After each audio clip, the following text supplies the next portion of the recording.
We're live. We're live. We're live, Cat Daddy. All right. Let's just want to make sure everything is all set up properly and check the actual footage. Let's see how we do. We might have to close that because it might be loud. Yeah. Yeah, maybe just do that now.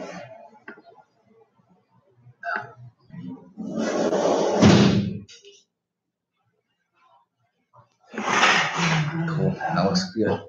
Yeah. So we'll wait for a few people to join in and then we'll talk about mental health. We'll talk about suicide, mental health.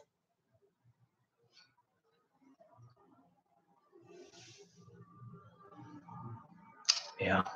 One person's in. One person's in? No, that might be. Oh, that's us. Yeah. Let's get this thing. How the fuck did this? Yeah, might want to have to do that. It's the click in the middle. Yeah. It's me. Oh shit, there's someone here. My bad, dude. Yeah, we're just gonna have a discussion since Anthony Bourdain had a suicide. I want to talk about mental health and why it's always seems to be rich or well-off people who do it. You know, it's kind of odd. I have a theory.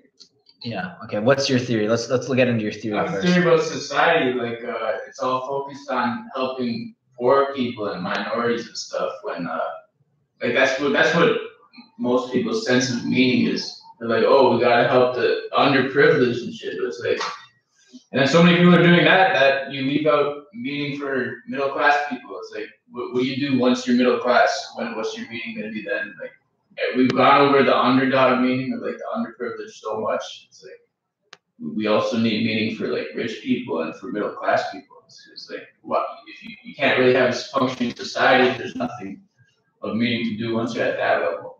Also, just because you gathered a bunch of wealth and you're rich, like that doesn't necessarily mean happiness in the long run, right? That's what I'm saying. Like, happiness is short term. Like, it's a fulfilling life. You need more than just wealth.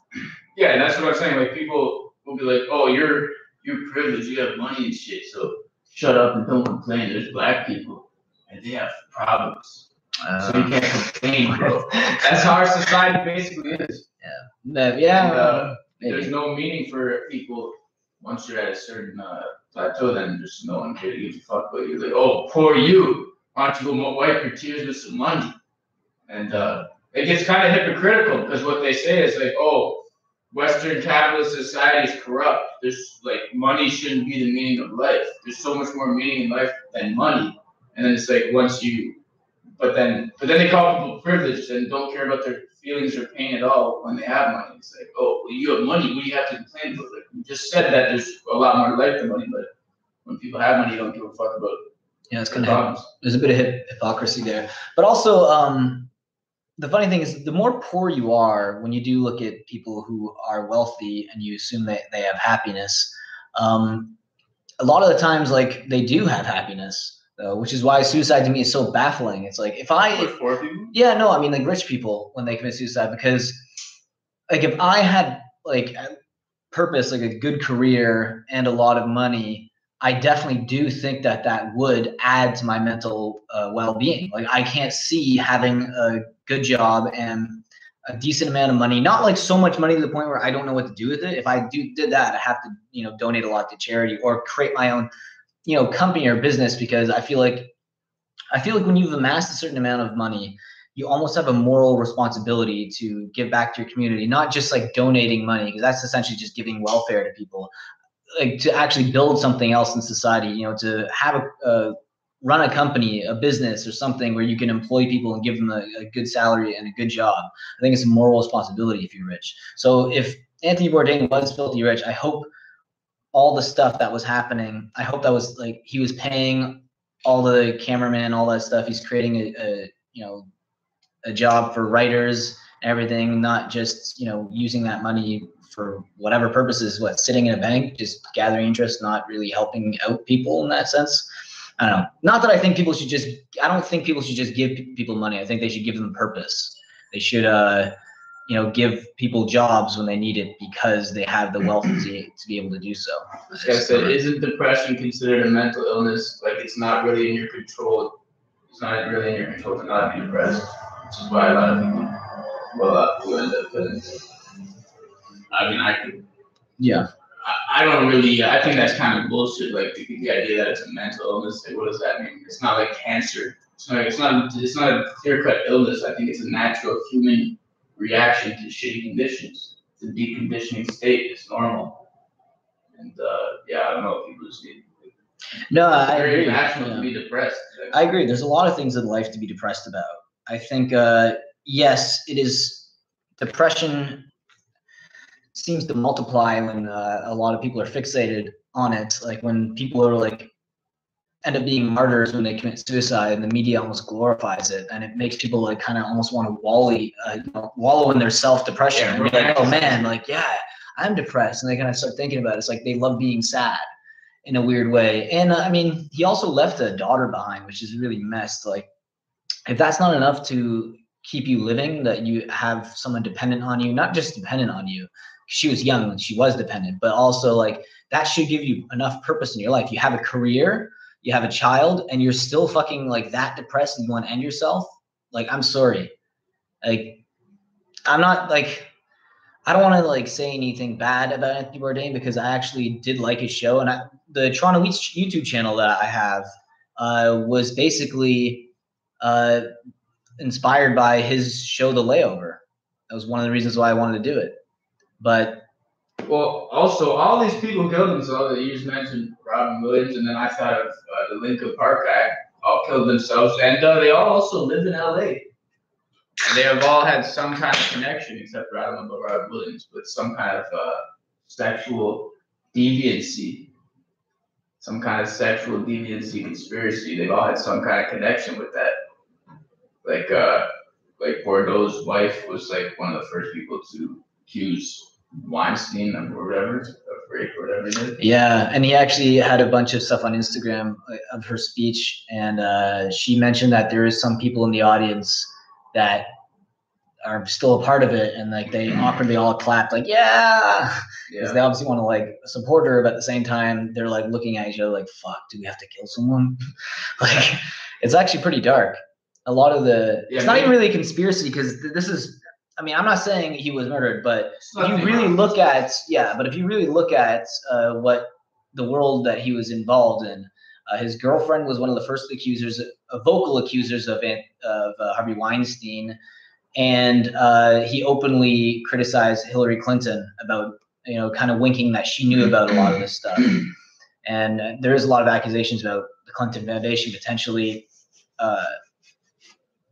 Having child sex rings and stuff. So if you think about all that and Anthony Bourdain committing suicide, even though he was a heroin addict for a long time before he became famous and wrote his first book, he mentioned that if he was ever going to commit suicide, it would be through a heroin overdose. So a lot of, I don't know, like hanging is such a weird concept for me. Like a lot of the celebrities who do die, most of them they die through hanging. Yeah, it's a weird way. Who the fuck kills themselves through hanging? You can get any drug. You could do whatever the fuck you want to kill yourself. Well, not just the guns. Like there's a lot of easier ways to kill yourself. Through like prescription medication that is less painful, and then also just it wouldn't leave you in such a state like where it'd be horrific to find someone dying hanging there. Just imagine I would be thinking to myself if I was going to commit suicide like that, man, the person who finds me, they're going to be traumatized for life. And you shit yourself. Yeah, it's. And you have an erection, you might jizz yourself also. So if you do, who knows how they. But it's just sketchy as hell because like you could obviously just kill someone by strangulation and then just pretend they hung themselves. Yeah, he says celebrity deaths and suicide always seem a little sketchy. Yeah, no, they do. It's not that I do believe that there is a lot more mental illness in the celebrity world because a lot of them are narcissistic to begin with, and they probably have high levels of pride and big egos. So that is not a mental illness, but that is a state of mind that is not well served in the conditions of Hollywood, wealth, voyeurism, vanity, those all add to the plethora of mental illnesses and conditions you could already be exposed to, right? Robin Williams choked himself to death with a belt. Yeah, I mean, that's what I'm saying. Like, a lot of these deaths seem like just odd. Like, I just wouldn't go out that way. And I just find it's weird that a lot of celebrities in Hollywood choose to go out in such a manner that would leave people to come up with conspiracies. That's the thing that's funny is, like, people are going to come up with these type of conspiracy theories if people keep dying in the same fashion in Hollywood. Like, out of all the people I know or secondhand through suicide have never hung themselves. Actually, no, one I did. One I knew did that. But most of them is usually jumping off of something or we have bridges here. Yeah. There's a lot of bridges. But, like, it just seems like an odd way to go. I don't know. Maybe I'm looking too into it. Yeah, if I was going to kill myself, probably just shoot myself in the head over the edge of a bridge after taking a cyanide pill. That's like overkill. Whoa. If you're going to do it, I'm never do it. Just in case I die of suicide. It wasn't a suicide. Say that right now on the record. Yeah. Oh, we only got 3 people watching now. We had 5 at one point. They must have left. Yes. They thought we were talking. They're like, man, if I wanted to listen to this stuff, I'd go to InfoWars. What's going on here? Yeah. But it is true. The mental illness, it is on the rise. And there are shows like, was it 15 or 13 Reasons Why? Something Reasons Why. I can't remember the actual title of it. I think it's 13 Reasons Why. But that show almost glamorizes suicide. It makes it attractive to commit suicide. I think notoriety is one of the reasons why people either commit suicide or do mass murders, because they want their names to be out there. They want their names to be recognized. So they'll be remembered in some way, right? It's a way of immortality. Religion offers immortality as well. Yeah, it's stupid though, because like people when they do that, they aren't fathoming that they're not going to be around to appreciate it. Mm-hmm. So it's a little retarded. Yeah, so you're not going to enjoy the notoriety at all. It shouldn't mean anything to you. Because you're not going to be around to even realize it. But it's like, but the way the media glamorizes it, it's like they know. It's like, oh, okay. Now Anthony Bourdain is like a martyr of some sorts, right? Like, I've never seen. He's not even that big of a celebrity. He's a big celebrity, but I think I've seen more Facebook responses and reactions and people posting articles and sharing articles than I've seen of Robin Williams even dying. And like, they're glamorizing suicide now and today more than ever before. It's being like just overly glamorized, and it's seen as like almost like noble. It's noble to commit suicide. It's just really bizarre. Yeah, there you go. See, now I'm feeling mentally ill right now. That burp is getting me, man. It's triggering something in me. Look at me. Do I look mentally well? I think I do. Yeah. Well, we have 3. We're going to keep this going. This is going to keep going. The more people who come in, I want you guys to ask questions about either, or just tell us stories about your mental illnesses or your struggles, secondhand struggles with people who are dealing with it as well. Because there is lots of different mental illnesses in the world right now. Suicide is a side effect of depression, but there are other mental illnesses. I mean, my mom's a bit bipolar, and she also suffers from insomnia. Insomnia is not necessarily a mental illness, but it kind of is, in a sense that actually it might be. Insomnia? Do you think insomnia could be considered a mental illness? I don't really even agree with the term mental illness, because they're not like fucking. It's not like you got diabetes or cancer or some shit. It's a lot more vague, and who gets to decide what's mentally well? It's mentally well to just get a job and work all the time. It's more subjective. So if you have cancer, it's like, oh, there's clearly something wrong. No one believes that cancer is not an illness. But you can make arguments that other types of mental states aren't actually you haven't substantiated that they're inferior. Mhm. Whereas, Do you think society adds to the mental illnesses that are going on right now? Do you think it fuels to the mental illnesses? I think that the most common mental, like, I don't like the term mental illness, but I think the most common mental problems that people have are not ones that are considered mental illnesses. I think like most people are delusional as fuck, but it just doesn't get acknowledged. It's like there's a saying about religion. It's like if there was just one guy who believed in God and believed in Jesus and like believed this crazy story, he'd just be considered a complete lunatic. But when it's like a billion people believe that, then it's normal. Like there's plenty of instances like that where like large portions of society believe all sorts of retarded shit. They're delusional as fuck. They like people literally hallucinate all the time. Yeah. But it's about socially acceptable things. So, but that's not a mental illness because it's like normal. But okay, there's a comment here. They're called mental illnesses because it's a chemical imbalance in the brain. See, that's not. Whereas cancer is a body illness and disease. You don't know what you're talking about, though. What do you mean a chemical imbalance? Do you know how hard it is to measure brain chemistry? It's extremely hard. And who are you to say what an imbalance is? Like if someone has low dopamine because their life sucks and all the conditions around them are shit, you're saying they shouldn't have low dopamine. You're saying they should be having high dopamine reactions. Why should they be having a dopamine reaction to a shitty environment? Like you're saying it's an imbalance. You haven't substantiated what is ideal. Like how are you to say what the right amount of dopamine is, what the right amount of these brain chemicals are? It's in humans for a reason.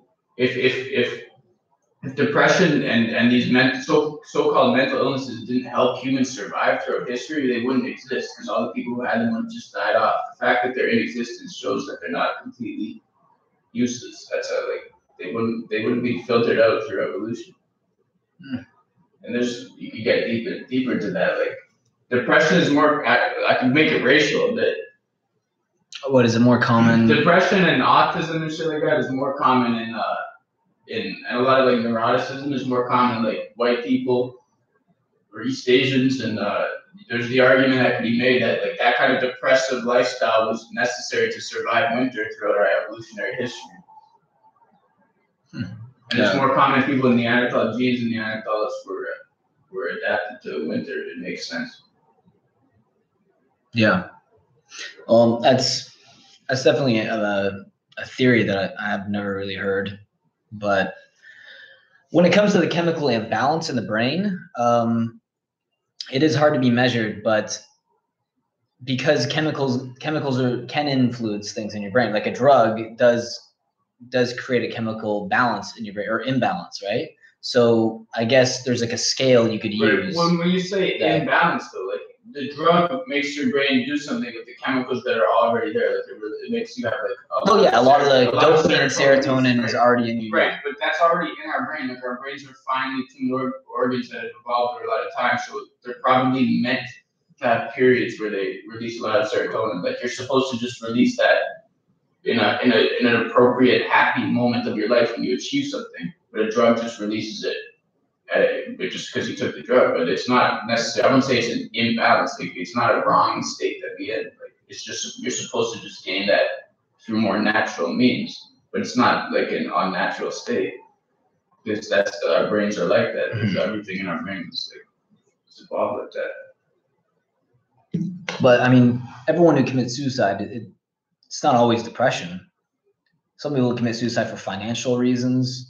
You know, some people commit suicide to try to make a statement. Let's say if they felt like they were wronged by someone, they'll commit suicide almost in a way to hurt the people in their lives. Like there's not only one type of suicide, and that's the one thing that kind of is annoying. Every time suicide comes up, it's always like, oh, must have been really mentally ill, must have been just absolutely depressed. It's like that's not the only reason why people commit suicide. So you're looking at the depression, it's like maybe there were just genuinely shitty things going on.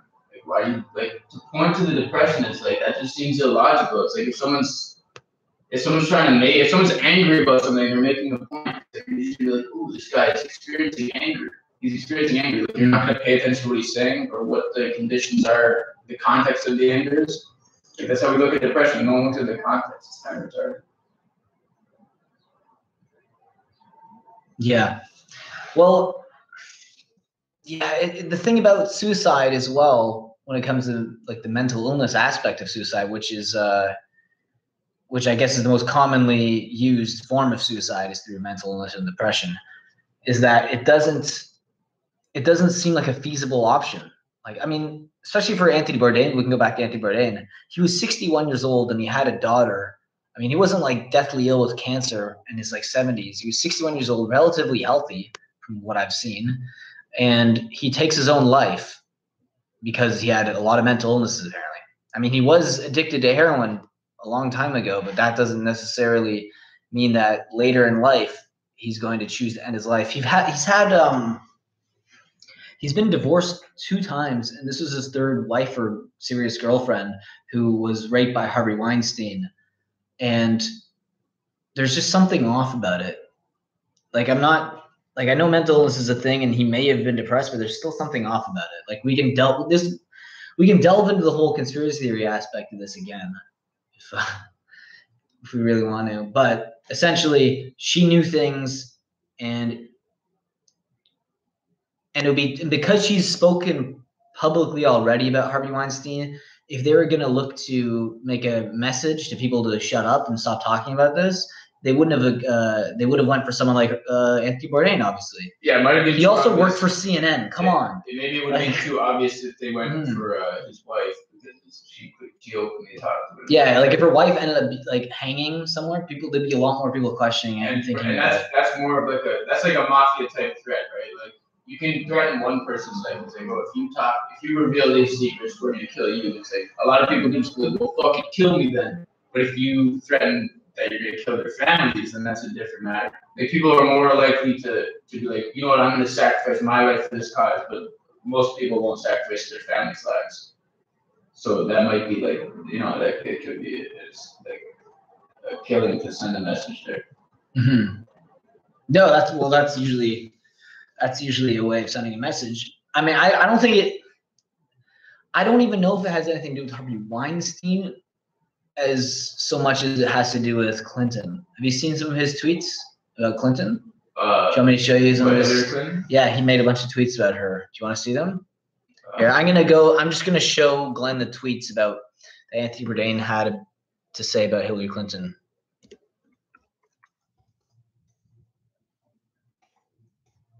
Yeah, he also talked shit about Trump too. He said he would poison Trump if given the opportunity or something, which is kind of fucked. If you just poison the guy because you didn't vote for him, I guess democracy isn't valid.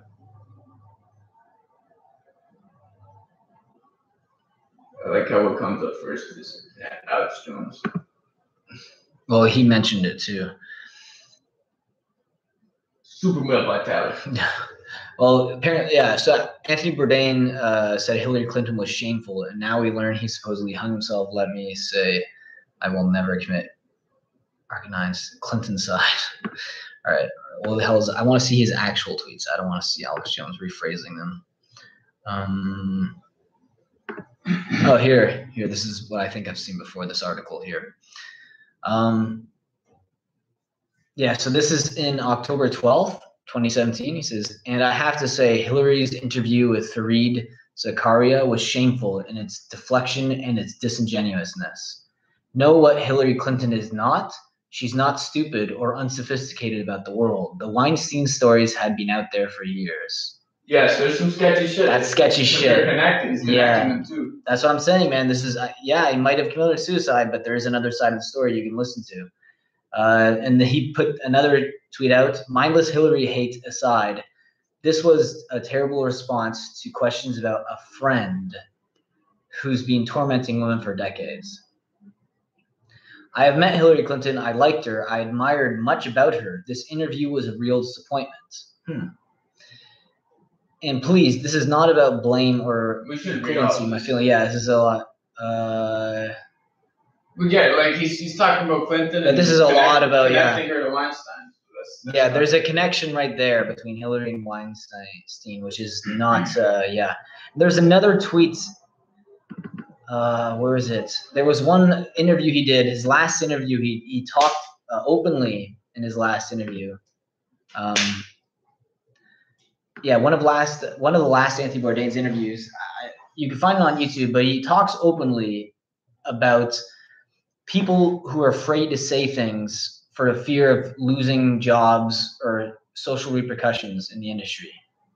He said that, and he wasn't specific about what he was saying, but that's very vague, and it makes me, it makes me wonder. That's all I'm saying. I'm not gonna talk too much about that, but if you really look into that, like, I mean, me and Glenn were arguing about that before. Well, not arguing. We were talking about Anthony Bourdain, and I said Anthony Bourdain, like he was onto some sketchy stuff, right? And I was like, yeah. So whether or not, we don't know. We don't know a lot about. He also, I mean, Anthony Bourdain could have also hated Trump, and that's fine. Like a lot of people hate Trump, but he also hated the Clintons. So like there was something there, right? Yeah, there's also like when I first heard about it, like I also saw things. I saw that he said like things about white genocide. That was when because on my Facebook, that's what someone shared, like, oh, this guy wants white genocide because he interviewed with some guy in Germany, and some guy in Germany was like, and it was about Cologne and the refugees, and like this guy was like, yeah, well, in 70 years there will be no more white people, and we'll all be cappuccino colored, and that's a good thing. And then Bourdain was like, so this is the only way. Like he was just going along with this guy's shit. No, but I saw that interview, and it sounded like he was mostly. Yeah, I saw that interview. The other guy seemed a bit more heated and passionate about it. I think he was kind of like going along with what he's saying. You have to remember, this is from the CNN show too. Yeah, I know. CNN, like their producers. Yeah, they're fine with white genocide. No, I know, but I'm saying they all influenced a lot of stuff he said. But well, I don't think he shouldn't be that compromised with what we're. Even if CNN influenced him to fucking advocate white genocide, I'm still not gonna let that slide.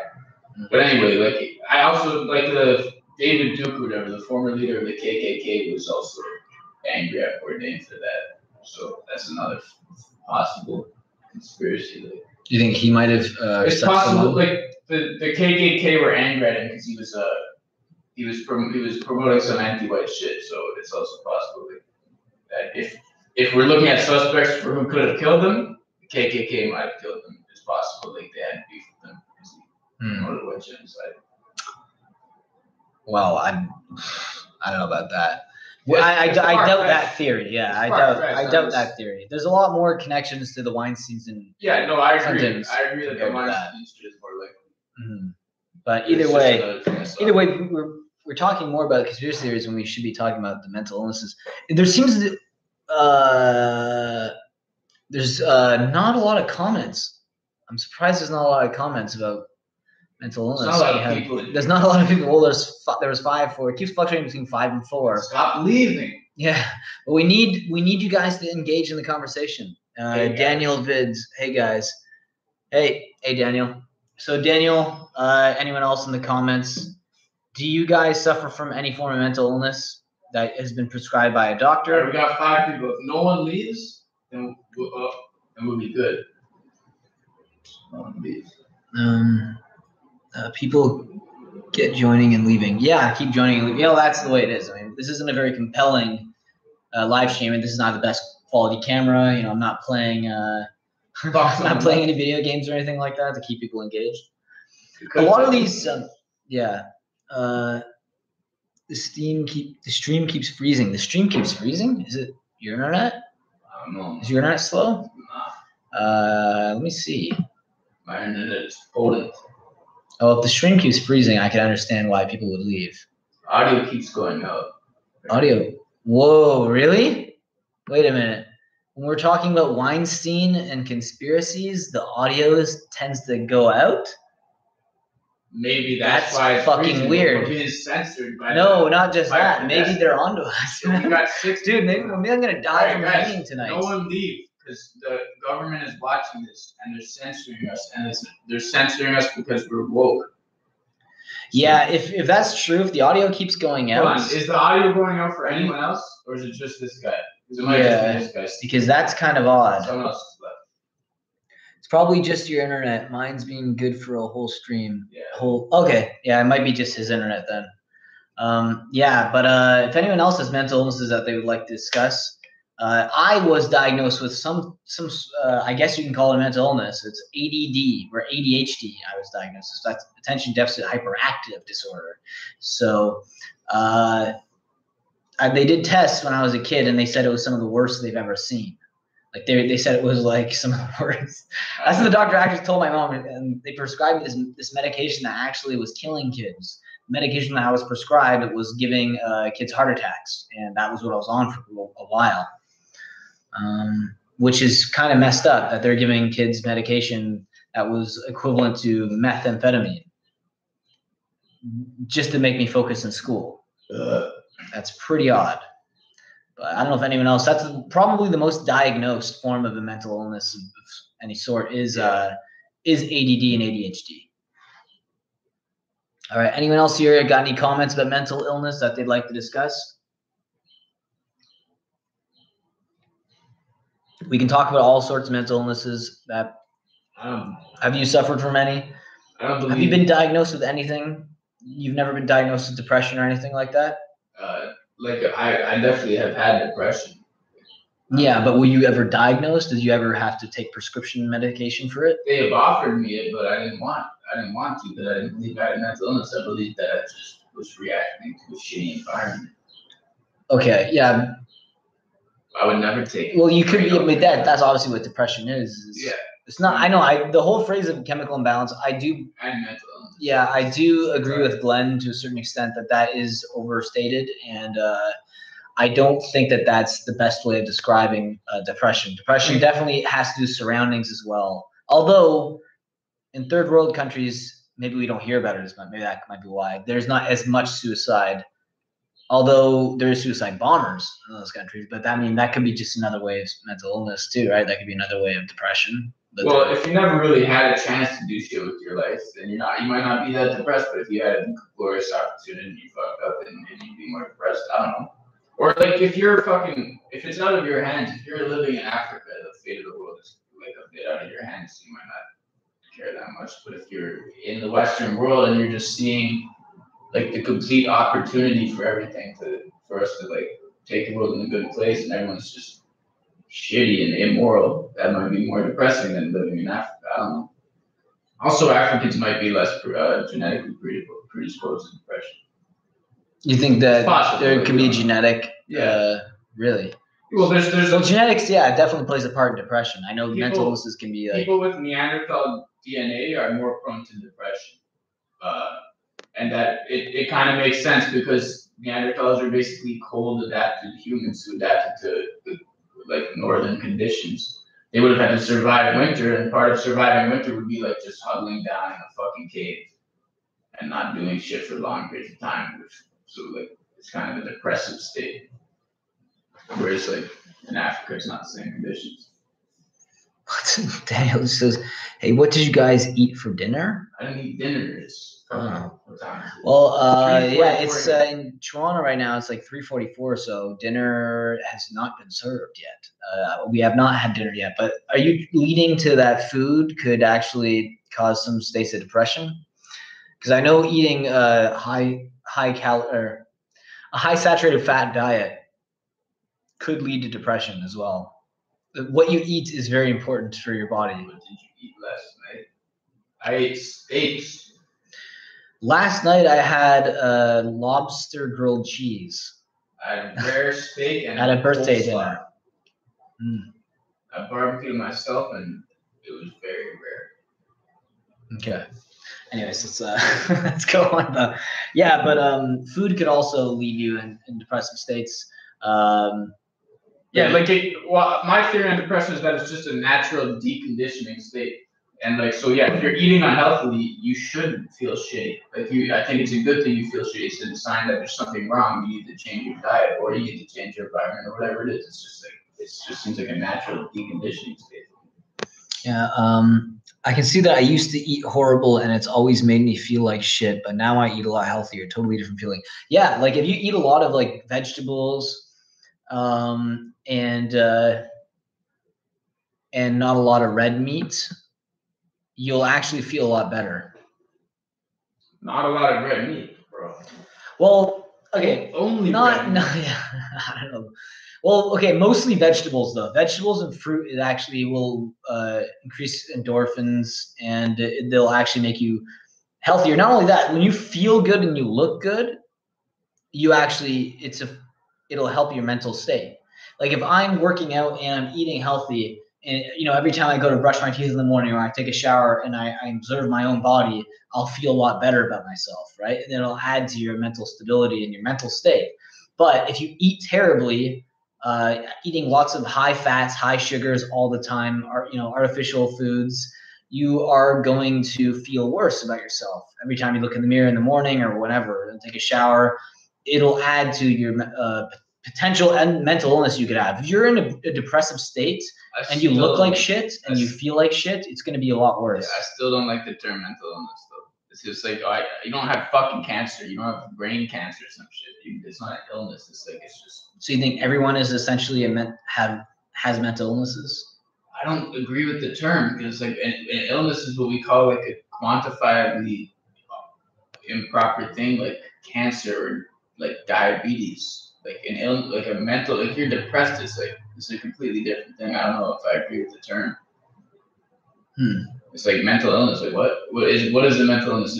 Can I call someone I don't agree with mentally ill just because I don't agree with them? Like if they just believe something that's untrue, are they mentally ill? Yeah, but okay, so the term mental illness you don't agree with. You think that should be axed completely from the. I think the greatest mental illness in society is believing in mental illness. So you think that people who believe in mental illness are mentally ill themselves? So I'm kind of mocking the term. You're mocking the term, but okay. So let me rephrase this for you then. Do you think that someone who suffers from constant depression could be mentally ill?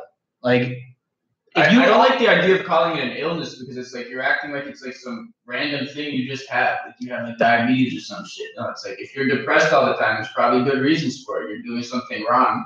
So you shouldn't just treat that like, oh, I have some illness. It's like you're depressed for a reason. You should treat that like it's a rational reaction to something in your environment that's wrong, and you should actually change it instead of being like, oh, I have an illness. I just need medication, bro. You should actually like just try to find out what's causing it and fix it. Well, a lot of people self-medicate in that state then, right? I mean, a lot of people do recreational drugs, right? I don't think people should do drugs. Like, well, no, if you have a problem, like my parents are British and Irish, so they drink a lot, and yeah, so I've grown up like seeing that lowly. It's like they have something they're stressed out about or something they have a problem with, and they just drink to feel better. It's like you're not solving the problem, and that's how I feel about depression too. So if you're depressed, you have some kind of problem, don't just take a fucking pill to make you happy. Like actually fix the problem. It's that simple. It's like people don't think about it, right? They think, oh, I know I'm not that mental illness. I need antidepressants. It's like, no, you have a problem in your life. Fix it. Don't just treat it like some abstract thing. You have a fucking problem. You're not doing something right. Change what you're doing and fix it. Don't just take a fucking drug to make you feel better. That's some pussy shit. Well, you could definitely take control of your own life in a better manner, right? Like a lot of times, if you have a terrible life and you feel like shit, you're gonna feel more depressed, right? Because like if you're broke, unemployed, you either you don't have a girlfriend or you're involuntarily celibate or something, right? And of course you're gonna feel a lot more depressed, right? Yeah. Compared to a person who has a job, right? Which is like, don't be a pussy and just fucking go buy a hooker or some shit. Go sell some crack. Buy a fucking hooker, get some guns. I don't know if I advocate that. Just don't be a fucking pussy. Like you got this. Like you know how fucking shit life has been on Earth. You're not in a fucking war. Well, actually, that's a different subject. Maybe like part of humans, like maybe that would actually be rewarding to part of us being in war, and that would be exciting. But you don't have to work in coal mines and shit. So just like change your perspective and shit, so that you're not a pussy. All right, let's see some comments. I can see that I used to eat horrible. Okay, agreed. It's your boy. It's your body. It's your boy. Agreed. It's your body and mind telling you to fuck off with that bad shit. Yeah, no, I agree. That's what I mean. That's what I'm saying. Yeah. So we've already agreed that what you eat can add to your mental state. So what you put in your body and everything. Your social conditions or just your conditions you're in your life right now that can add to your depression. Your status as a man or a woman will lead to that. So your attractiveness and all that, your success. So there's a lot of different factors that could that goes into being depressed, right? It's not just one thing. It's not just someone has a chemical imbalance and that there's nothing they can do. You know, there's some really good looking guy with like a 10-inch penis and he's got a good job and stuff. You're telling me that this guy's depressed? No, it's because you have everything and you realize at a certain age that you've been selfish with your money. You didn't create enough opportunities with your money for other people. And then it's like this weird virtuous way to die. It's like, well, I'll kill myself then. I don't like that. I really don't. That's what I mean about like a lot of successful people who are killing themselves. I feel like it's because they've squandered what they had. They had a lot of money. They had a lot of opportunity to do things to help other people, and they didn't do enough. And they feel, and if they're killing. True, because with great power is great responsibility. Yeah, just like that famous Spider-Man line. It's true that with great power comes great responsibility. If you have a lot of power and wealth, you need to do something beneficial for your community with that. You can't just be selfish. That's another thing. Like I said this right off the bat when there was like one viewer, and it was probably us. Like that's what's going on in society. Everyone's focused on helping the underprivileged, helping minorities. Yeah, let's just make the whole meaning of our society to help people who are poor and shit. It's like, yeah, what are you gonna do in society what do you do now when you're middle class? What's the meaning in life? Like, what is society's money? not focused on creating an infrastructure for meaning in life when you're middle class or you're wealthy and shit. Like, what's the point of having a society? Well, why even help people who are poor if once they become rich or whatever, there's no meaningful life available to them? Society is just fully focused on helping the fucking underprivileged and the poor, and it's left a void. Like we're in like a new frontier. We're in a spiritual crisis. We're in a new frontier. It's like this is a new technological time. Everything's different. We need to like carve out a sense of meaning for regular people, not just focus on the fucking minorities. Oh, minorities are still poor. Let's just help them. Let's just make that the. When you say minorities, you mean just anyone who's poor? No, just minorities in every sense, like gays and all every like little group that could hypothetically be underprivileged or whatever. Like most of society, like at least like half of society, that's their whole focus, and that's the focus of them and what they think society should be focused on. It's like, oh no, we have to help the gays, we have to help the trannies, we have to help the fucking people, the disabled people, and then we have to help all the black people, the Mexicans and shit. And that's them. Like most of society thinks like that. They're actually on the left, and that's generally what leftists believe. It's like it's all about creating an infrastructure for meaning for those kinds of people. But it's like and then just middle class white people end up depressed and killing themselves. Like no shit. Society's completely focused on other shit. As soon as a gay or black person complains about some shit, everyone wants to hold their hand and give the money. Well, this is the thing. This is my argument. I in some ways disagree with. I think you lost a lot of views. Yeah, I know you did. Okay. All right. So in some ways I'll disagree with Glenn because I don't think it has anything to do with minorities. I think it's just helping poor without help. Okay, if you're just helping the poor people without giving them an actual purpose in life, because I don't think it's just minorities. Like what you just ranted on about made it seem like white people are richer than minorities, which I don't agree. I don't think is true. White people and minorities all suffer from the same thing. If you're poor, you're poor. It's a class struggle. It's not a race struggle. In my opinion. Well, I'm saying that's what the left portrays it as. The left portrays it as minorities being underprivileged. Yeah, I know they do. But I'm saying I think it's just a poor thing. Bernie Sanders fully said that white people don't know what it's like to be poor. So I'm talking about their perspective. But that's their. I'm talking just both. I'm considering both perspectives. I think it's poor people are not set up to succeed in life. It's not minorities or anything. I think it's just poor people. And then it's like giving money to a charity doesn't mean shit because at the end of the day, people want purpose. They want a job. They want something to make them feel like they're they have meaning. They want a relationship. They want something like that. They don't want just money. What are they going to do with that money? Give it back to the system. Buy things and give it back to the system. Then the next thing you know, they're like, more money, please. I need more now. Like if you don't have like a system in play where you can actually give people meaning through jobs and stuff, which is why the baby boomers are the worst generation in the world. I can go on about that forever. They literally ruined the fucking world. They had no skill labor jobs paying 3 times minimum wage pays in Toronto right now. And they were just right off the bat, they were getting paid incredible salaries to do minute work, to deliver mail or to work at a factory, at these jobs, and they would pay so well. And they created a society where not only did they get rid of the idea of God, which that's a whole other discussion, they got rid of the idea of God, and these boomers, these big atheist boomers, got rid of the idea of religion and purpose. So it's like not only is the society poor now, we also don't have any purpose and meaning. So that's going to lead to a lot more suicide. I think that's a key thing, because before it was people had community and stuff, right? Because it was a capitalist society, but it was also a Christian society, and people don't realize that they were both necessary for that society.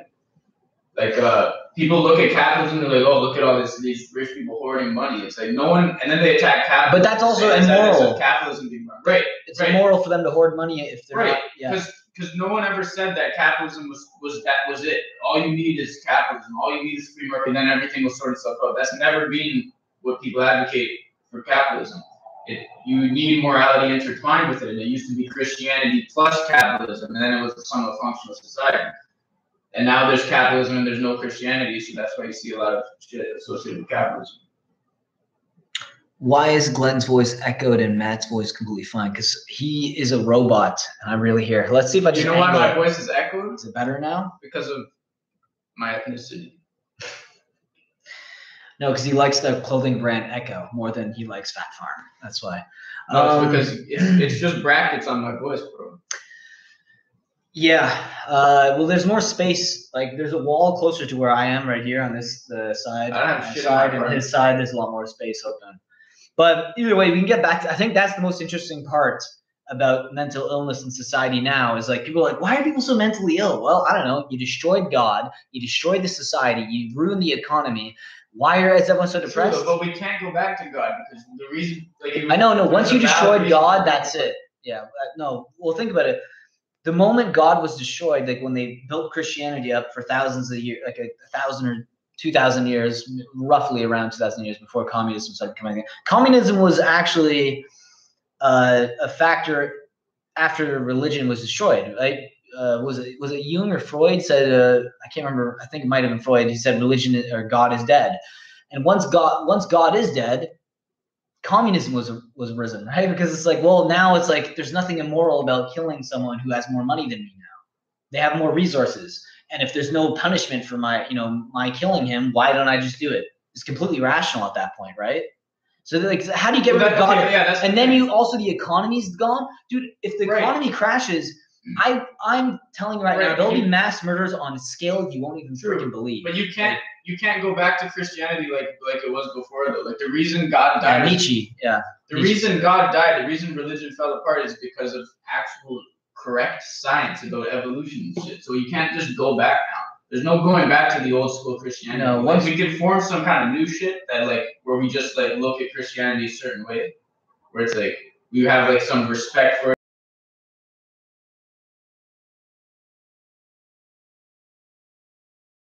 No, I agree. Yeah, like once you've killed God, there's no going back. Like we can't go back to religion. Like we can't because we just have enough scientific data to prove that God doesn't exist. Or I don't want to say God doesn't necessarily exist. We don't know. Like there's so many things we don't know. But religion is dead. It's a problem of intelligence, and actually goes back to depression. It's because there is no objective meaning to life, and that's reality. There's no objective meaning to life. Christianity.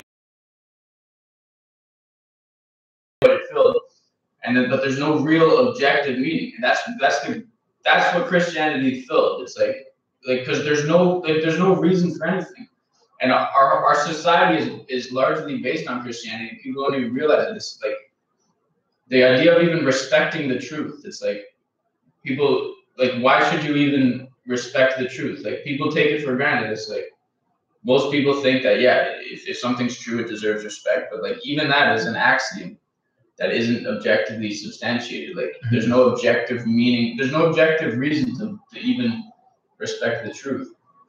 Oh, right. Read some comments here. Postmodernism is a bit of a bust as well. Yeah, definitely. I'm going to get into that right in a second. You are saying how culture is going through an existential crisis. Absolutely, definitely is. Saying, oh yeah. Stream is starting to lag more, Matt. Watch out for Weinstein and Hillary. Nice. Yeah. So, well, postmodernism. Sounding alrighty. Someone said, who said that? Sounding alrighty here. Are you saying that's a bad thing or what? Well, I don't like me and him are very different politically. Let's just say that. But okay. Were you saying it's a postmodernism is basically, well, postmodernism is a Marxism, right? It's not Peterson talked about that, how postmodernism is kind of Marxism. Postmodernism is the rejection of like truth, basically. Yeah. It's like, oh, everyone's interpretation. It's objective truth. It's like, well, you know what? Everyone gets a trophy.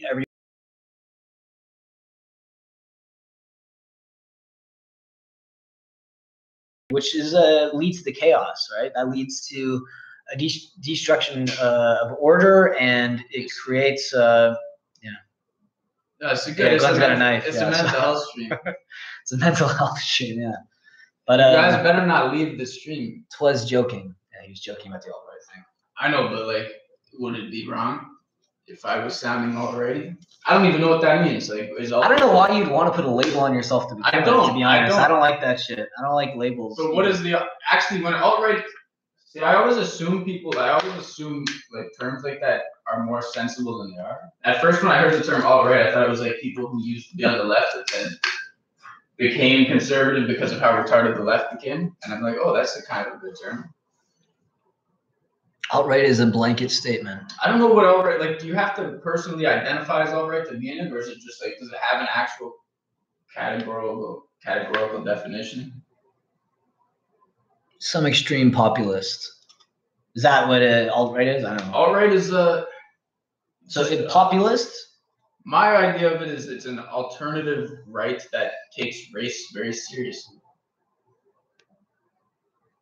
Well, if you think about it, the ultimate form, I don't want to get into this too much, but if you do think about it, the ultimate form of communism is if everyone was exactly the same race, right? I mean, if everything was diluted to the point where everyone was exactly the same, the government could be able to take full control, right? There would be no tribalism at all. And I'm not saying tribalism is necessarily a good thing, but it's inherent in your DNA, right? Your racial DNA. Well, communism is... Why are people so superstitious? About what in particular? There's kind of a loaded question there. Henry, can you be...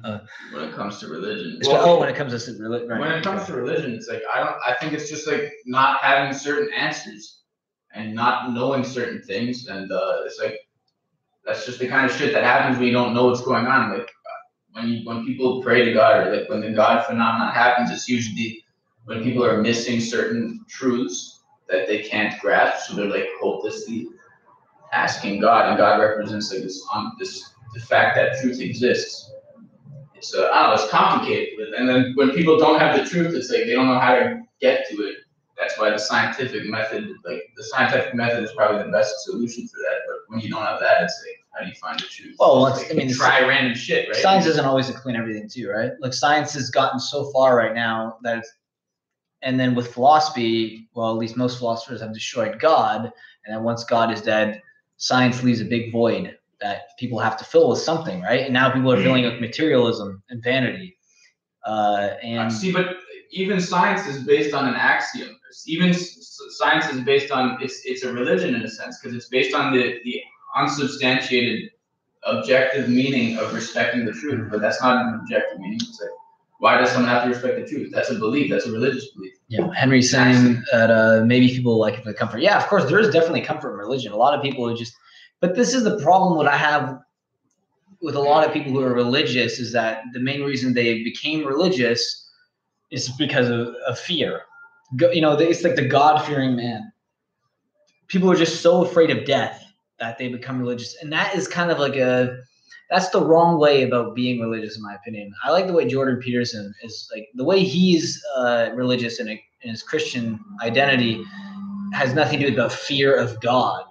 He realized it's more about order and society versus a lot of people who join like these like New Age Christian religions, especially not so much Protestant or Catholicism, but like New Age Christian religions like Mormonism, like Mormons or Jehovah's Witnesses or stuff like that. They join that religion based on fear that they're not going to live forever. They're not going to have a soul, right? That's, to me, that is the wrong way about going religion. If you're that afraid of death, like, and that's like that to me, it can make you radical, right? Like fear of death is the wrong way about joining a religion. I just don't think that's the right way. I think there's layers to the meaning of religion too, though. It's Stockholm syndrome with your afterlife. Yeah. There's also layers. There's also layers to religion, though. Like going back to Egypt and shit. Like you have to remember, like way back in the day, people might have only lived till 30.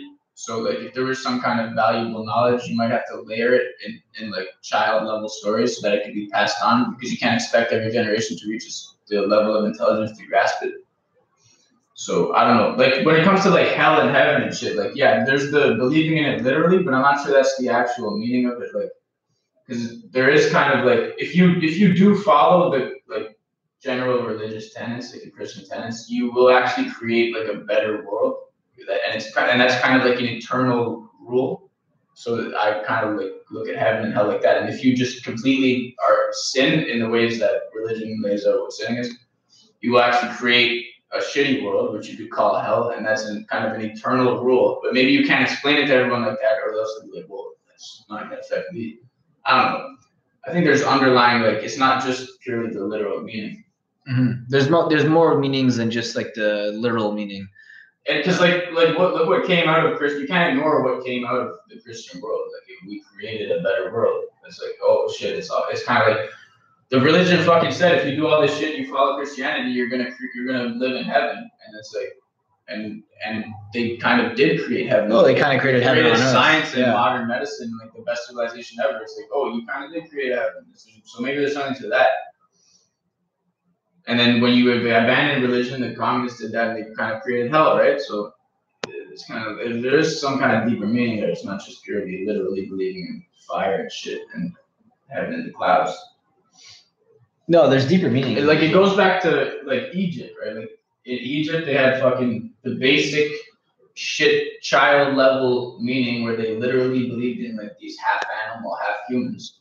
And then there was a layer on top of that where it's like you realize that Isis was the star Sirius, Osiris was the constellation Orion, and it was like astronomical knowledge. And there's just layers of meaning intertwined with it. And the pharaoh would have the ultimate meaning.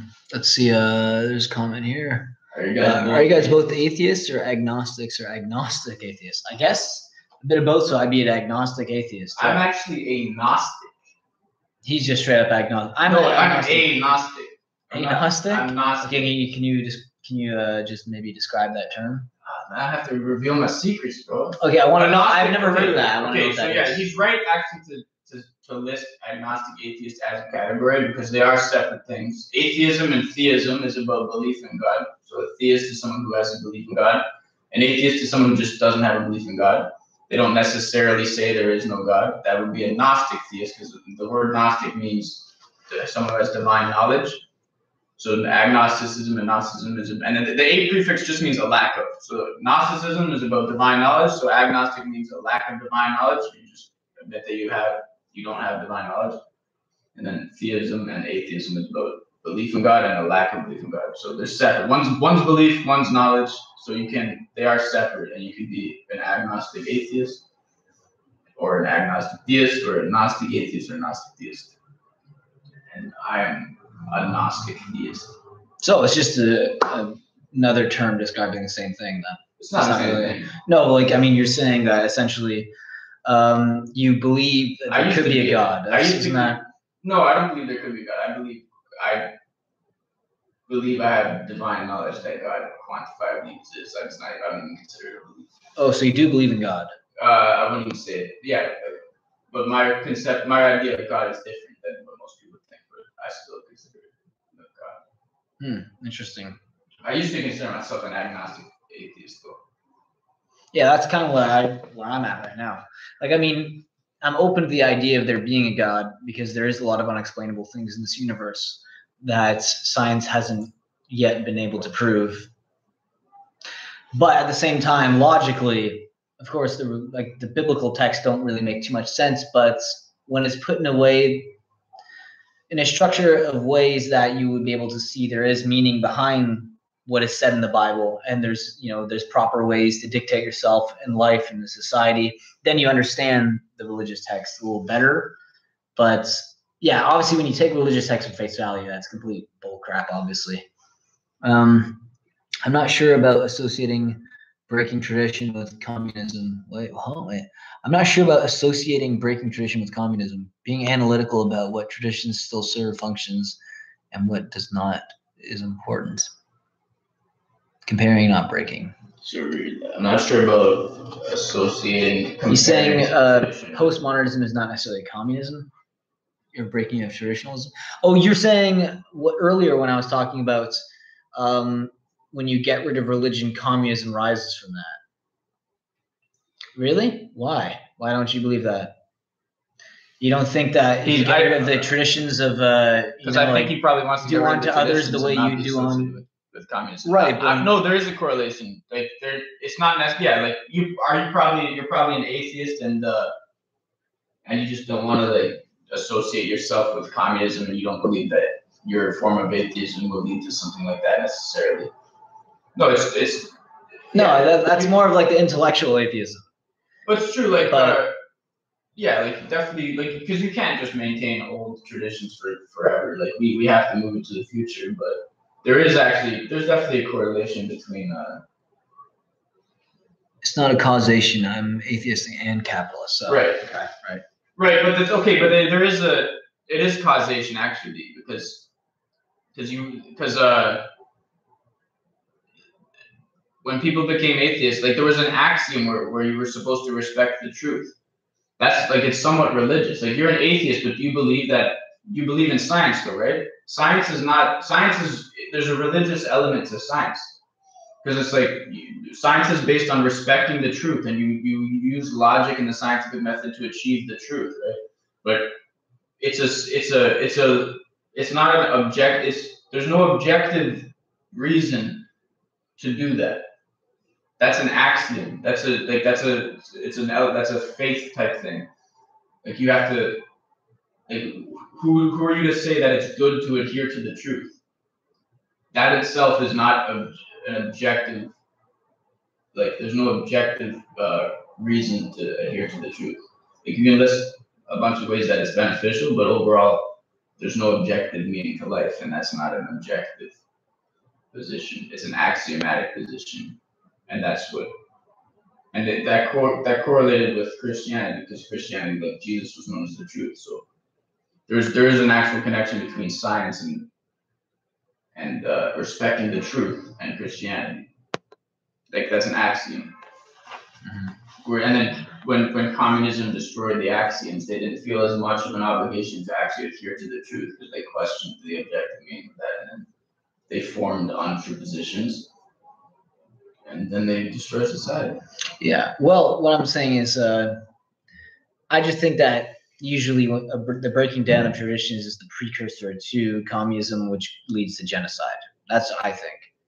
Because when people feel like there's not only is there any consequence, they're even trying to get rid of, like, they're trying to say police are inherently evil. They're trying to break down society so much to the point where there is cause to kill because it's like a moral right? Like if you think about it, I think the main thing is the truth. It's like not respecting the truth. Like social justice warrior types don't respect truth. They don't believe that they haven't agreed on that axiom of society, and that people don't realize that that's like kind of a religious thing. Like that's an act of faith. Like you have faith that it's the best thing to do to adhere to the truth, but that's not an objectively quantified belief system. And that's what the social justice warriors are breaking down. They're like, they don't believe they have to adhere to the truth. They think they can decide if they're a fucking woman or a man. They don't. they're questioning like scientific tenets, and that's what communists did. Also, they questioned. They didn't believe they had that scientifically substantiate that their theories that people were wealthy because they were evil. Like they lost that respect for truth. Mm-hmm. But that doesn't have to be Christian, but there is a religious element to it, and that's what a lot of atheists don't even realize. They don't even realize that that's a leap of faith, kind of. Like, I agree that science is the best way, but Wait, hold on. nihilism is the only way. You seem pretty No. unnihilistic about nihilism itself. That's also Digitom. That's Tom. Yeah. Tom, you nihilist bastard. Yeah, Tom's a pretty nihilist guy. I know that guy. Is he nihilistic? Tom is the guy who once told me that we're living in a meat hole and meat stick generation. So, I mean, there he is. Yeah, he's winking. Yeah, but yeah, definitely not nihilism though. I don't think that leads to anything but chaos. Yeah. So you think breaking down a tradition? Do you think that is a form of? Do you think that's a form of communism when traditions get broken down in the fabric It's of not necessarily of society? Not necessarily communism, but communism was related to breaking down the Christian society in Russia. But it's like you can't avoid it because the reason it broke down is because we fucking had science, and science deserves respect, and we can't just keep the same traditions forever. Like it's a balance. We need to update them, but at the same time, not completely dismiss them. How would you update from religious text now? Like Christianity, could Christianity be potentially updated, or would we have to scrap it and then bring in a new religion to take its place? I believe there's like an actual logical. I believe there's a connection between Christianity and science. Like Christianity was all about worshiping a guy who called himself the truth. It's basically about, in a weird way, it's about worshiping the truth. And it was like there were different forms of Christianity, and obviously like some fucked up shit happened. There's a lot of lack of logic in it, but I believe there's like still a connection between Christianity and the foundation of science. Like science did come out of the Christian world, and the Christian world, it was about worshiping the truth, and that's what science is basically. I don't think it's like a coincidence. Do you think science came out from Christianity? Do you really actually believe that? Because the foundation in Christian society was it was all about worshiping the truth, and then Jesus was known as the truth, and it's like worshiping the truth, and then it transitioned from that. It's like a precursor to science. When we were dumb as fuck. We couldn't just go straight into science. There's some the Enlightenment though, right? There was the Enlightenment of Christianity that led to fantastic arts. Yeah, and culture. Once people were allowed to think openly about Christianity. A few more comments here. Correlation, not causation. I disagree. Correlation. I think there's that direct causation between atheism and communism. I think there's a direct causation. What's the most disturbing thing /movie/video you guys have ever watched? Ooh, that's a good one. The most disturbing video or clip or movie I've ever watched. Man, actually just recently I was watching videos of people being like mauled by bears and stuff. That was pretty horrific. If you guys ever want to be terrified of bears, watch them mauling people. You should be terrified of bears. Unlike a giant cat, like a lion, tiger, or anything like that, cougar, they'll go after your neck first, usually a cougar, and they'll kill you before they induce eating you, right? But yeah, a bear, whatever part of you they bite first, they'll start eating you from there. It's fucking horrific. It's fucking horrific, man. I'm terrified of bears because of it. But that was one of the most disturbing videos I've ever watched. Another one that I watched a long time ago was it was a video. I don't even know what site it was on, but it was these people are jumping off this cliff to go into the water, and it shows two people do it successfully, and then one guy goes to do it after, and he slips on the edge and falls down. And like fucks himself. And this is like at least I'd say this is like a good like 35 feet. And he hits his face. I think I've seen that actually. Yeah, he hits his like face. I think somewhere here, right on the edge. Like he almost just gets in the water. Like if he actually would have slipped an inch or two before, he would have instantly dead. I'm not sure if he's dead. He's probably dead now. But he clipped his chin or something, and because he clipped his chin, his face split open all the way down the middle like this. So you could actually like fucking. There's the doctor. It was weird because the clip was it was joined with the clip of him being at the hospital after, and the doctor was talking some other language. I think must have been in a South American country or something. The doctor is opening up the guy's face like this. That was like a long time showing ago. It, the guy's face was completely ripped open. Like I couldn't fucking believe it. And it wasn't just like the tissue; it was the bone, right? Because your chin right here connects to the whole jaw and the skull. So his face was open like that, like a fucking book. It was disturbing. That was from way back though, right? Yeah, it was. What was the most disturbing thing you've ever seen? Was that it? Might have been that. Yeah, it might have been that. Yeah. What was it? 3 Guys, 1 Hammer or something? Oh, if you guys want to see something really fucked up, research 1 Guy, 1 Jar. Oh yeah, I've seen that. Yeah. It's not that bad. It's pretty bad. That's pretty bad. I know that's Tom's favorite video. Tom told me about this that. This guy says he's seen a bear on a camping trip. What kind of bear? Was it a black bear?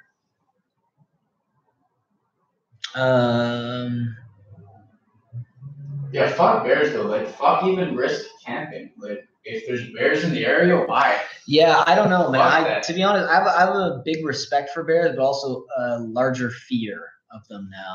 Top of my spank bank thing. Oh yeah, he's talking about 1 Guy, 1 Jar. Yeah. Hell yeah. Blood makes the best. Man, bears are like, I don't even like. 1 Guy, 1 Jar explained. It's basically just some guy puts a jar up his ass and it breaks. Yeah, like. He has to tear glass shards out of his ass and a shitload of blood, basically. Dude, it's insane. Like the blood is pouring out of his ass. That's what you get from. It does that, and then someone edits a scream at the end, like the loudest scream ever, like like a fake scream. But I laughed so hard because I've already seen the gore from the first time watching it. So when someone did an edit of it, I fucking. That's the one I saw. I laughed my ass off. Yeah, that one is brutal. Yeah, but fuck bears though. Yeah, no bears, man. Like, to be honest, I kind of almost want to get a gun license if I ever go camping again because I was so terrified of those bear videos. I don't even. Even actually guns, like sometimes you can shoot a bear in the skull, but the skull. So wait, someone just posted. LOLtrain.com. Oh shit, we're gonna have to watch this now.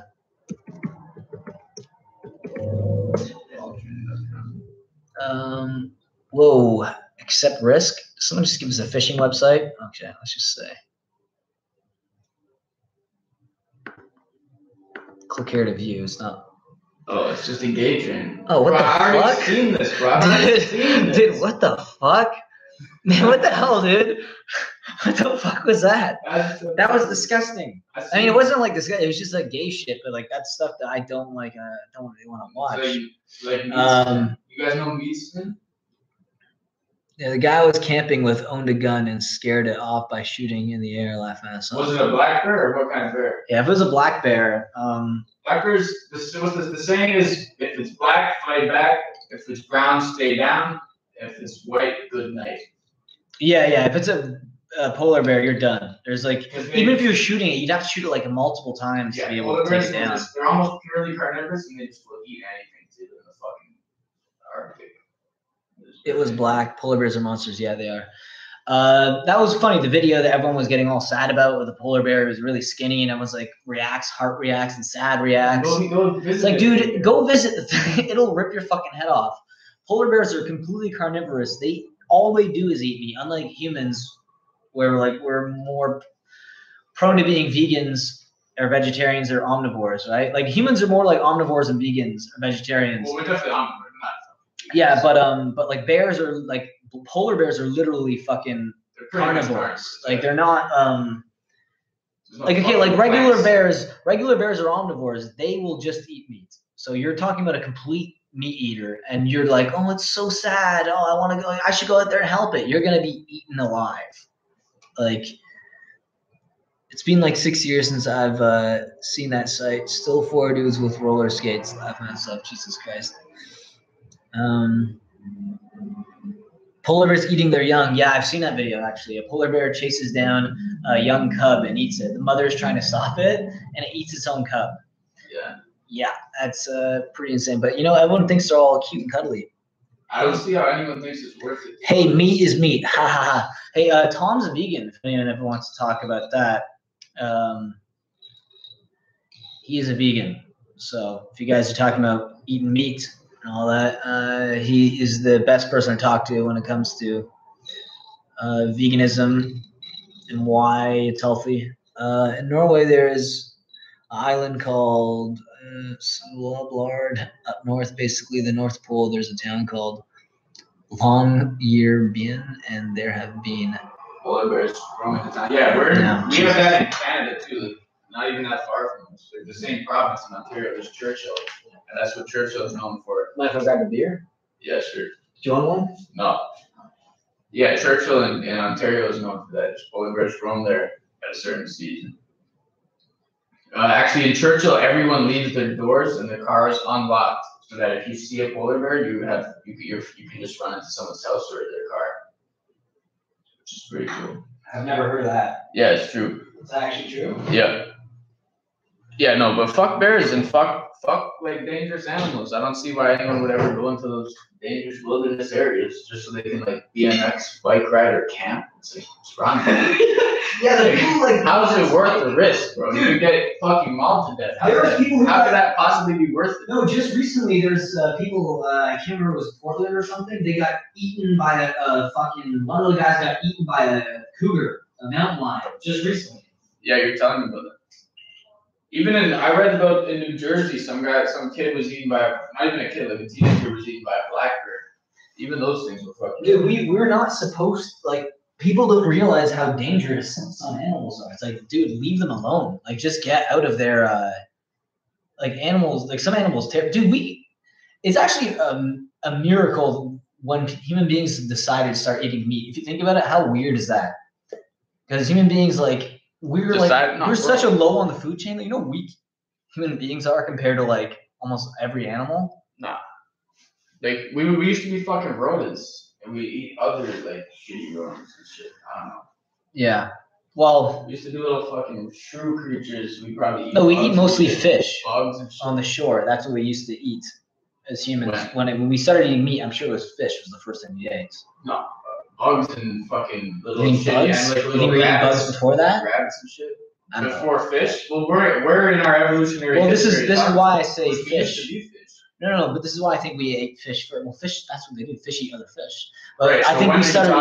I'm talking like when we first discovered, when we're like before the Neanderthals, like I don't know, like when we're like cavemen. We were eating fish first. We're eating fish first because you can eat fish raw and not get sick. We would have to first discover fire. We used to be able to eat meat without getting sick. No, we'd have to first discover fire to start eating meat. No, we used to eat meat raw for sure. We used to eat. You think we eat red meat raw all the time? For sure, yeah. Well, we did have the second. Well, we had the second stomach, so it was easier to break it down, I guess. But Tom, what's your favorite vegan dinner? Probably a good pad thai. Tom says.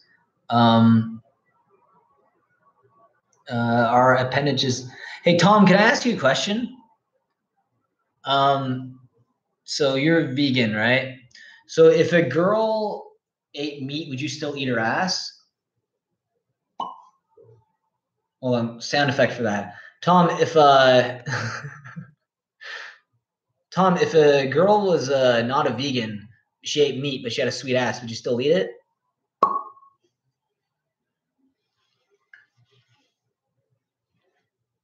Only vegan ass. So you'll only eat vegan ass? That's actually pretty funny. It's got just in case you don't want to get hepatitis or anything. Asking the big questions. Hell yeah. We went from talking about mental health, and the stream's gone on so long that we went from mental health to conspiracy theories to diets now. Well, I mean, we're still technically talking about mental health, but actually, Tom, do you believe that? I'm going to ask Tom this specifically. Tom, do you believe there's anything fishy that went on with Anthony Bourdain's apparent suicide? even though he talked about the Weinsteins and Clintons and all that. Eating ass is definitely not a mental illness. Unless, well, the ass has to be clean, though. Otherwise, it's not a mental illness. I don't know.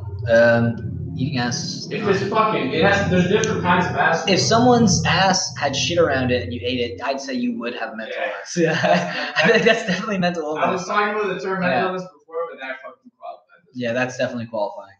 I actually didn't look into it. Shit. Yeah, look into that. Look at his tweets that he said about Clinton and how she knew about the Weinstein stuff, like kind of hinting towards that. It's pretty weird. First, when I read that, I was like, I don't know, man. I don't want to be all conspiracy theorist, but that's a bit weird because I know there's got to be a huge sex trafficking ring in the world that people are trying to cover up, and Hollywood might be one of the big players in that too. Do you think the Jews are more naturally prone to being sexual deviants? That's interesting.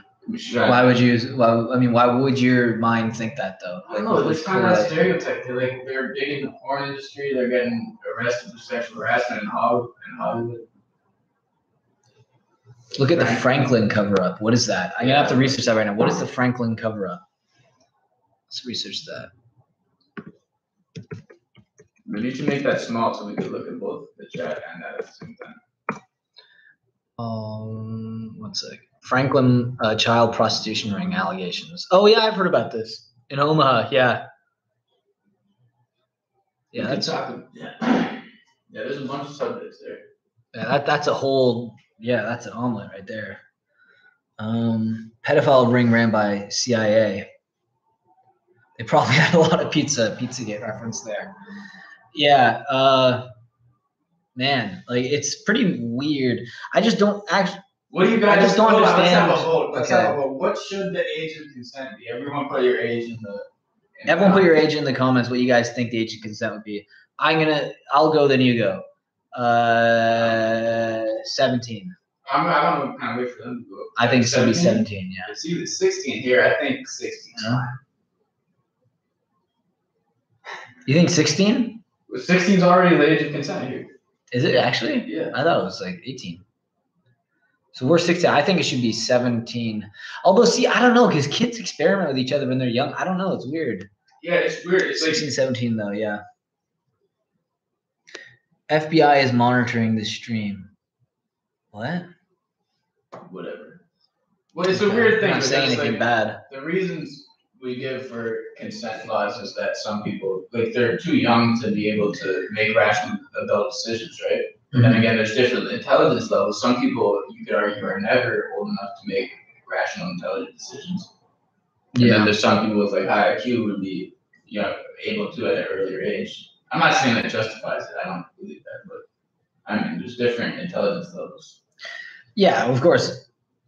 But so you're saying people who are more intelligent are more prone to being sexually deviant? No, I'm not saying that. I'm just saying the logic for making the law like that is because people that young aren't able to make those kinds of decisions because they're too young. But then, what if you have a super genius, high IQ person? You could argue that they're more responsible, more able to make decisions at age 14 than a retarded person is at age 30.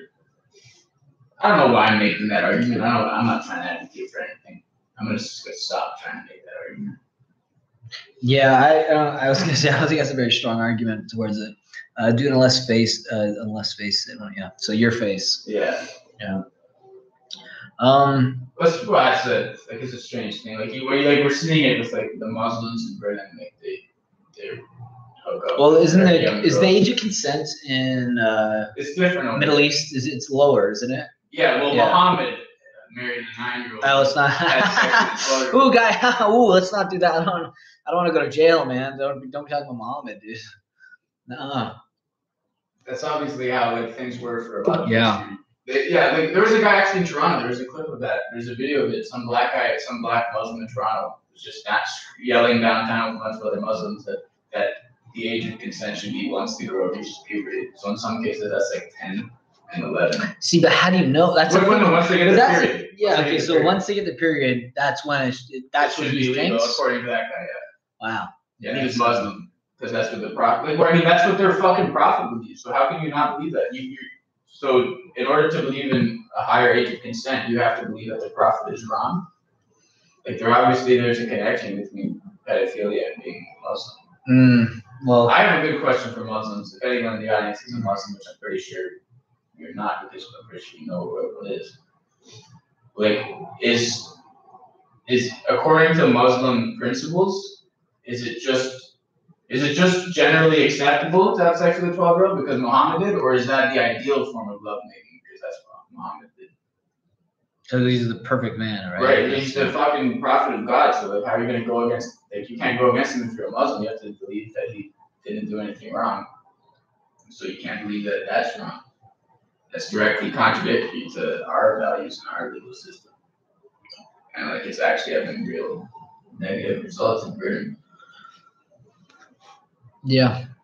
Well, you know what? I think it's time to end this stream until the FBI puts us in jail.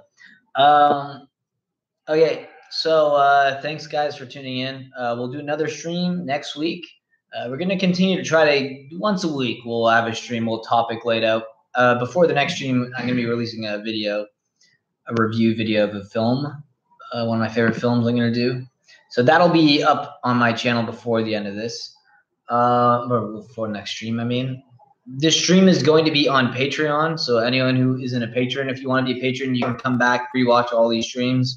All the streams, what we've done so far, or I've done in general, all available on Patreon. You can find them through there in the Patreon section, Patreon view only. So you guys can become a patron for $1 a month, just $1. Remember, with inflation, that's like 0.0001 petrodollars, right? So if you guys want to be a patron, check it out. And if not, that's cool too. Just keep watching these streams, and it's fun. It's fun to do these. So. Oh, Matt, did you get my donation to your PayPal? You didn't send a donation, did you? What? I did not get anything on my PayPal. I don't think I did.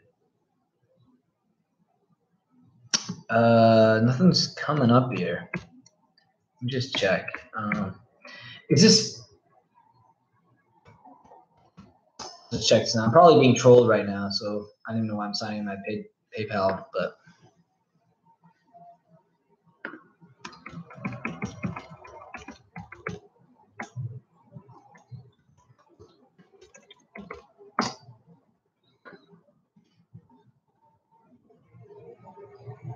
let's see here.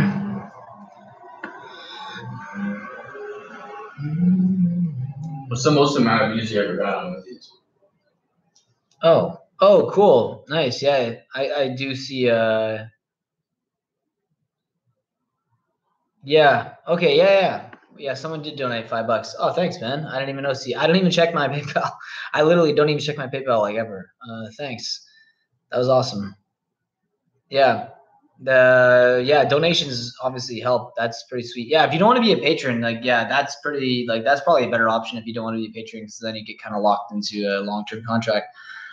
Tucker Finch says, love you, bud. Love you too. Love you, Tucker. All right. And this is the end of the stream. We've been doing this for about an hour and a half now, so it's about a good time to wrap up. And cheers, guys. And thanks for the donations and everything if you want to be a patron. All right. So we're ending stream now. There's my big thumb just put right there. Look at, is my thumb red?